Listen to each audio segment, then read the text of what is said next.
Bienvenue dans Parle Sud, le podcast de la région Sud. Chaque mois, des personnalités du territoire livrent le récit de leur histoire affective avec le Sud. Ils y sont nés, y ont vécu et pour certains y vivent encore. En quoi cela les inspire, les nourrit? Se sentent-ils ambassadeurs quand ils s'en éloignent?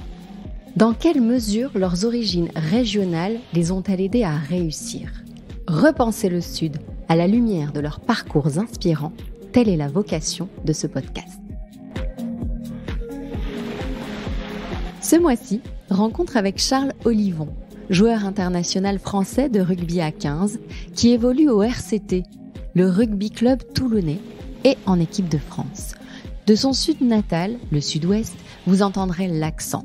Mais durant cet entretien, c'est son attachement à son sud d'adoption qui prédomine. C'est à Toulon désormais qu'il se sent chez lui, dans ce club qu'il a adopté il y a presque 8 ans.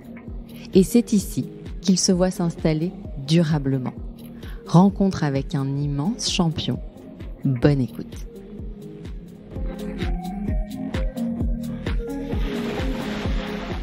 Charles, bonjour. Bonjour. Très heureuse de vous avoir à notre micro. Merci de nous recevoir aujourd'hui au campus du RCT, le rugby club toulonnais, alors que votre planning est plutôt très chargé en ce moment. On va y revenir. Alors Charles, si vous deviez vous présenter à quelqu'un qui ne vous connaît pas du tout, qu'est-ce que vous diriez ? Bonjour à tous. Tout simplement que je suis originaire du Pays Basque, que ça fait maintenant quasiment 8 ans que j'habite ici dans le sud-est, à Carqueiranne, et je suis joueur professionnel au rugby club toulonnais. En même temps pour l'équipe de France aussi, donc je commence à être habitué à vivre ici. Je me régale et voilà, j'adore, je me régale de vivre ici. Alors en faisant quelques recherches justement à votre sujet, j'ai pu lire que donc, vous étiez né au Pays Basque, vous le disiez, mais selon les sources, on nous dit que c'est à Bayonne ou à Saint-Pé-sur-Nivelle. Alors merci d'éclairer cette information quand même. Alors je suis né à Bayonne le 11 mai 93 et j'ai grandi à Saint-Pé-sur-Nivelle, donc toute ma jeunesse. J'ai fait toutes mes années à l'école de rugby, j'étais à l'école, au lycée, etc. Et puis je suis arrivé ici à 22 ans. Donc voilà, j'ai grandi au Pays Basque et je suis arrivé à 22 ans ici à Toulon. À Toulon, dans le sud-est, mais votre sud à vous, à la base, donc c'est le sud-ouest. On a quand même envie d'en savoir un peu plus parce que vous êtes passé vite là sur votre enfance là-bas. Et surtout, comment est née votre passion pour le rugby ? Alors moi c'est très simple, je suivais mes parents et mon grand frère qui a 3 ans de plus que moi, qui lui donc avait commencé très jeune vers 5-6 ans à l'école de rugby, et donc moi j'avais pas vraiment de catégorie parce que j'avais à peu près 3-4 ans. Et du coup, j'essayais de trouver des copains avec lesquels jouer. J'avais pas trop de catégories, donc j'attendais que les grands veuillent bien m'accepter. Donc voilà, je jouais sous le côté jusqu'au jour où j'ai pu intégrer donc les premières équipes de l'école de rugby de Saint-Pé-sur-Nivelle. Et je me suis jamais arrêté. Voilà, j'ai toujours continué. Après, j'ai passé les équipes cadet, et après je suis parti à Bayonne, donc j'ai rejoint l'aviron bayonnais pendant 4-5 ans à peu près, et après je suis parti ici à Toulon, donc j'ai fait toutes mes classes au Pays Basque avant d'arriver ici. Un peu de pelote basque aussi ? Un petit peu aussi, c'est vrai, mais chez nous on n'avait pas le choix. Et oui, j'imagine, c'est pour ça que je vous pose la question. C'était comme ça, à l'école, il n'y avait pas de terrain de foot, il n'y avait pas de terrain de rugby. À l'école, c'était simplement un mur à gauche, et on se dépêchait de finir les cours ou de finir la cantine pour aller pouvoir prendre la place au mur à gauche et pour pouvoir jouer les parties de pelote. Ça vous a aidé pour le rugby ou pas ? Il y a un lien possible à faire ? Oui, c'est beaucoup de dextérité, on joue à la main nue, donc c'est la discipline un petit peu reine de la pelote basque, donc c'est une sensation particulière avec les mains, et du coup oui, je pense que c'est quelque chose qui m'a aidé pour ce sport-là qu'est le rugby, parce que il y a un toucher de balle un peu particulier, c'est un ballon ovale, c'est un petit peu particulier, c'est pas simple à appréhender ce ballon-là, donc moi je pense que ma jeunesse avec la pelote basque, je pense que ça m'a aidé, oui, pour avoir une certaine dextérité avec ce ballon. Alors, vous devenez joueur pro, vous l'avez dit. Quand vous arrivez au RCT, quelle a été votre première impression en découvrant ce sud qui n'était pas le vôtre, pour le coup ? Ben, je me rappelle encore comme si c'était hier. J'étais arrivé ici au mois de juin, d'abord pour découvrir avant de signer donc au Rugby Club Toulonnais.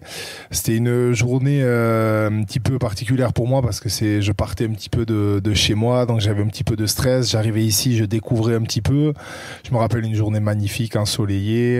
Il faisait 30 degrés. La végétation était différente du sud-ouest. Le climat aussi, c'était plus sec, moins humide, donc un peu plus agréable aussi, il faut le dire. Voilà, j'avais passé 3 jours ensoleillés, ce qui n'arrive jamais d'affilée quasiment dans le sud-ouest. Donc, à la fois des différences, mais à la fois des points communs, parce que la mer, la montagne. Voilà, donc voilà un petit peu mon départ ici. C'est des bons souvenirs pour moi parce que ça a été un très bon choix, peut-être l'un des meilleurs de ma vie de signer ici. Vous avez senti tout de suite que vous vous sentiriez bien ici ? Exactement. Ouais. C'est ça. Pourtant, la première année n'était pas simple pour moi parce que je quittais un petit peu mon cocon. J'avais un manque de repères. C'était pas très simple. Jeune en plus, vous le disiez, exactement, 22 ans. Ouais, je venais à peine de faire 22 ans. Donc j'étais un peu déboussolé, moi qui avais eu l'habitude de connaître simplement mon pays natal. Donc c'est vrai que les premiers 6 mois, même si ça a été difficile, je sentais qu'il se passait quelque chose et que j'allais y arriver ici, et parce que j'avais des bonnes zones, de bonnes sensations. Donc même si c'était difficile, je savais qu'il fallait que je persévère et puis voilà, le travail a payé dans les années qui ont suivi. Donc au niveau pro, vous vous êtes senti très bien ici aussi. Alors le slogan du RCT, c'est « Ici, tout est différent ». Alors j'avais en tête que c'était parce que Toulon, mais ça c'était jusqu'en 2015. Et depuis, c'est « Ici, tout est différent ». Vous confirmez, ça vous parle, j'imagine. Vous disiez qu'il y avait des similitudes, mais c'est quand même différent d'être ici. Oui, c'est différent. C'est un club qui est à part. Je crois que c'est aussi grâce au fait qu'il soit différent que ça marche. Je crois qu'il faut cultiver cette différence avec les autres clubs. Ça rajoute, il y a ce grain de folie dans ce club, un peu peut-être comme au football avec l'Olympique de Marseille. Je me rappelle là, il y a 15 jours, on a fait l'arrivée au stade contre les Italiens de Trévise. On a traversé la ville à pied. Les gens étaient survoltés, une ambiance de fou, des fumigènes de partout. Et voilà, en fait, c'est tout bête, mais quand on dit ici tout est différent, quand on vit des moments comme ça, ça donne la chair de poule, ça donne des émotions incroyables. Donc voilà, on peut résumer ce slogan-là en voyant des choses comme ça. C'est vraiment différent d'ailleurs. Alors vous viviez des moments forts au sein de votre club et au sein de l'équipe de France aussi ? C'est vrai. Alors racontez-nous un petit peu cette arrivée en équipe de France, cet honneur de porter le maillot aussi tricolore. Alors ça a commencé très jeune. Ma première sélection, je l'ai faite en novembre 2014. Donc j'étais encore sous les couleurs de l'Aviron Bayonnais. J'ai fait que 2 sélections. Et ensuite, donc, je suis arrivé à Toulon à 22 ans. Et donc la première année, je suis pas reparti en équipe de France. Je suis revenu qu'en 2016. 1 an après mon arrivée à Toulon. Donc voilà, donc là ça se passait très bien, je commençais vraiment à m'épanouir et puis ensuite j'ai eu une grosse blessure qui m'a sorti des terrains pendant 2 ans. Donc ça a été vraiment un coup d'arrêt et ensuite j'ai pu repartir pour la Coupe du Monde au Japon en 2019. Donc après ce coup d'arrêt, c'est vrai que j'ai eu une dynamique très positive et donc j'ai pu faire cette Coupe du Monde au Japon. À la sortie de cette Coupe du Monde, j'ai été nommé capitaine. Donc ensuite on est parti sur un mandat de 4 ans avec Fabien Galtier et donc voilà, aujourd'hui je me retrouve membre de l'équipe de France avec laquelle on prépare donc cette grosse compétition qui arrive en septembre 2023. En France, septembre-octobre. Marseille est ville hôte. Il y aura même un match sur la pelouse du stade Vélodrome. Donc ce sera France-Namibie. J'imagine que ce sera forcément particulier de jouer ici, dans le sud. C'est sûr que ça sera particulier, pour moi encore plus je pense. J'ai fait ma première sélection au Vélodrome à Marseille quand j'avais 21 ans, je m'en rappelle encore, c'était ma première. Là on a la chance dans une carrière de pouvoir participer à une Coupe du Monde en France chez soi. Je pense que ça arrive qu'une fois à mon avis dans une carrière. Donc ouais, ça va être des moments incroyables. On sent l'engouement un petit peu autour aussi qui commence à monter, une ferveur un peu particulière. Les gens dans la rue qui nous en parlent de plus en plus. L'équipe de France aussi qui monte depuis les dernières années. Donc ouais, il commence à avoir de plus en plus de soutien et de pression aussi quelque part. Donc ouais, des matchs qu'on aime jouer, des matchs en jeu et devant notre public encore plus ici dans le sud. Donc ouais, franchement, il me tarde vraiment beaucoup. Et nous aussi. Alors j'ai posé des questions de néophyte parce que voilà, je vais pas vous faire croire que j'y comprends quelque chose au rugby, hein, on va être très honnête. Ça dure combien de temps à peu près une carrière de rugbyman au haut niveau, si tout va bien?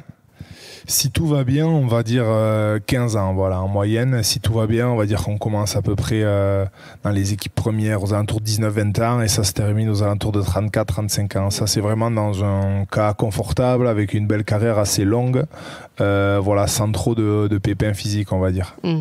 Mais ça arrive souvent et de plus en plus les années avancent parce que le rugby se développe, les corps aussi, le jeu aussi, ça va de plus en plus vite, ça tape de plus en plus fort. Donc les carrières ont un petit peu tendance ces dernières années à se réduire sur la durée, quoi. Vous avez déjà une petite idée de ce que vous voulez faire après? Est-ce que entraîner, ça vous plairait par exemple? Je sais pas, pour être très honnête, je sais pas. Avant, j'étais beaucoup dans l'anticipation. J'aimais bien tout prévoir. J'aimais bien anticiper. J'aimais bien savoir ce qui allait se passer le lendemain. Et puis, donc, j'ai eu une grosse blessure en 2017. Et ça m'a fait complètement changer de mentalité parce que tu peux prévoir tout ce que tu veux. Mais mais voilà, dans une carrière, il peut arriver quelque chose que jamais tu pouvais anticiper, prévoir, et du coup donc je suis passé pas loin d'arrêter le sport et le rugby parce que je pouvais plus continuer.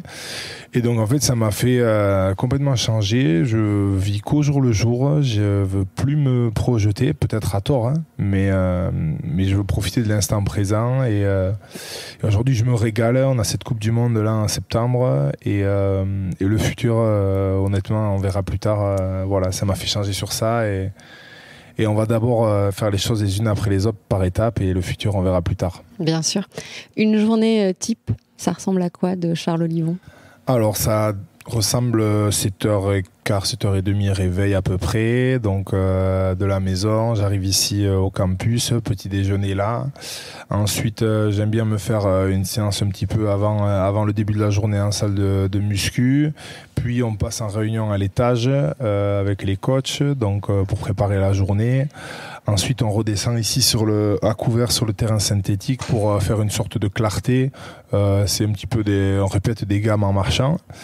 Ensuite, on va sur le terrain en herbe qui est dehors pour faire l'entraînement collectif.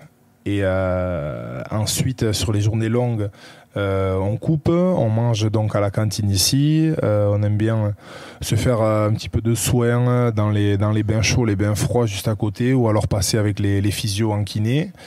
Et ensuite, on a la muscu collective après la réunion séparée juste à côté, avant de rentrer chez nous aux alentours de 14h30, 15h à peu près.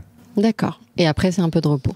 Et après, c'est du repos, ouais. Après, c'est à la maison. Après, il y a plein de choses. On peut s'étirer, on peut aller à la mer. Ça fait beaucoup de bien pour le corps. Voilà, c'est plus de la récup perso. Mental aussi, c'est important parce que les saisons sont très longues. Voilà, en top 14, encore plus quand on joue au niveau international, c'est des saisons éprouvantes et très longues. Donc, il faut accorder une part importante au repos parce que c'est difficile pour les organismes et pour la tête aussi. Donc voilà, il faut s'accorder des moments de repos, vraiment couper, penser à autre chose, faire autre chose, prendre du plaisir ailleurs pour pouvoir arriver le lendemain matin frais et avec la patate, quoi. Alors Charles, sans rien renier du sud-ouest d'où vous venez, est-ce qu'on peut dire que c'est ici, dans le sud-est, à Toulon, ou là où vous vivez pas très loin, que vous vous sentez vraiment chez vous aujourd'hui ? Ce que je peux vous dire, c'est que oui, aujourd'hui, ici, je me sens vraiment chez moi, tout simplement parce que ça fait plusieurs années maintenant que je vis ici, que j'ai aussi vécu des choses compliquées, que je m'en suis sorti aussi de ces choses compliquées, que je vis encore des moments incroyables depuis. Donc voilà, c'est un parcours un peu particulier, mais les moments clés de ma carrière et de ma vie en même temps, je les ai vécus pas mal ici. Donc je suis vraiment très attaché à ici. J'ai vécu des choses très dures et exceptionnelles ici. Donc voilà pourquoi je me sens vraiment chez moi ici. Et toute ma vie... cet endroit-là sera dans mon cœur et je reviendrai toute ma vie ici, c'est une certitude. À quel moment vous êtes-vous senti le plus heureux, le plus épanoui ? C'est simple, c'est quand je suis revenu de ma blessure en 2019, donc c'est aux alentours du mois de mars-avril 2019. Donc là déjà j'étais juste heureux de pouvoir faire mon métier, mon sport, le rejouer au rugby. Donc c'est vrai que j'avais une certaine adrénaline qui m'a tenu en haleine jusqu'à la Coupe du Monde 2019, en rentrant pareil jusqu'au confinement en 2020. Donc là, ça a été quasiment une année où j'ai vécu sous adrénaline. C'était incroyable. J'ai vécu des moments... En fait, je suis tellement tombé bas que du coup, le plaisir que j'ai eu après, c'était indescriptible. Oui. Franchement, c'était des émotions incroyables. En quelques mois, passer du fin fond du trou à une Coupe du Monde, représenter son pays. L'autre bout du monde en plus, ouais, franchement, c'était des émotions incroyables. Désormais, lorsque vous voyagez pour le rugby, est-ce que vous vous sentez ambassadeur du Sud ? Oui. Pourquoi ? Tout simplement parce que l'équipe de France, ça rassemble différents éléments de France sous un même maillot. Donc nous, on représente la France, mais tout le monde sait d'où on est originaire et tout le monde sait que c'est tout bête, mais par exemple, quand il y a les compositions d'équipe de l'équipe de France, à côté, c'est noté d'où notre club. Et voilà, et je sais que là, pendant ce tournoi destination, j'étais le seul d'être de Toulon, mais voilà, à côté de mon nom, il y avait marqué Toulon. Donc j'étais aussi fier de pouvoir représenter mon club, donc le Sud ici. Et ouais, franchement, c'est une fierté parce que c'est vrai qu'il y a beaucoup de joueurs qui sont, par exemple, de Toulouse, de Paris, etc. Et de pouvoir représenter Toulon au niveau international, c'est pas rien, surtout dans des matchs comme on a pu le faire là contre les Anglais à Twickenham, etc. C'est des affiches, vraiment de belles affiches et pouvoir représenter son coin de France, ouais, c'est sympa. D'ailleurs, c'est quoi pour vous le Sud ? Le Sud, c'est quoi pour moi ? Le Sud, c'est le soleil, c'est la Provence, c'est quoi ? C'est se lever le matin avec une belle journée, de l'énergie, forcément, l'un va avec l'autre. Et voilà, un grand sourire et juste être heureux de vivre. Voilà, c'est ça pour moi le Sud. La question suivante, c'est toujours les mêmes pour les questions de fin, mais vous avez déjà un peu répondu parce que où vous voyez-vous dans 10 ans ? Je crois que vous n'avez pas du tout envie de vous projeter, c'est ça ? Ouais, je crois que je vais être honnête, c'est un peu ça. Ce que je vais répondre à cette question, c'est être heureux au quotidien, me lever le matin avec ce beau soleil du Sud et dans 10 ans, je ne serai jamais loin d'ici. Ça, c'est une certitude. Je ne peux pas garantir que je serai ici, mais j'ai toujours ma maison ici et c'est possible que je sois dans les parages, oui. Et si c'était à refaire, est-ce que vous referiez les choses de la même manière ? Exactement de la même manière. Je ne changerai rien, que ce soit les bons moments, les mauvais, surtout les mauvais, je crois que je ne les changerai pas. Et parce que c'est eux qui m'ont permis de vivre les meilleurs moments que j'ai vécu ici, à Toulon. Donc je ne changerai rien et c'est grâce à ces moments-là que je suis moi aujourd'hui. Donc voilà, merci à tous ces moments que j'ai pu passer ici à Toulon. Merci beaucoup, Charles Olivon. Merci à vous. Évidemment, on va suivre la fin de saison du RCT et on attend avec hâte le tout début d'automne, septembre-octobre, pour cette Coupe du Monde incroyable en France. On a beaucoup de chance et à Marseille aussi. Merci beaucoup. Merci beaucoup.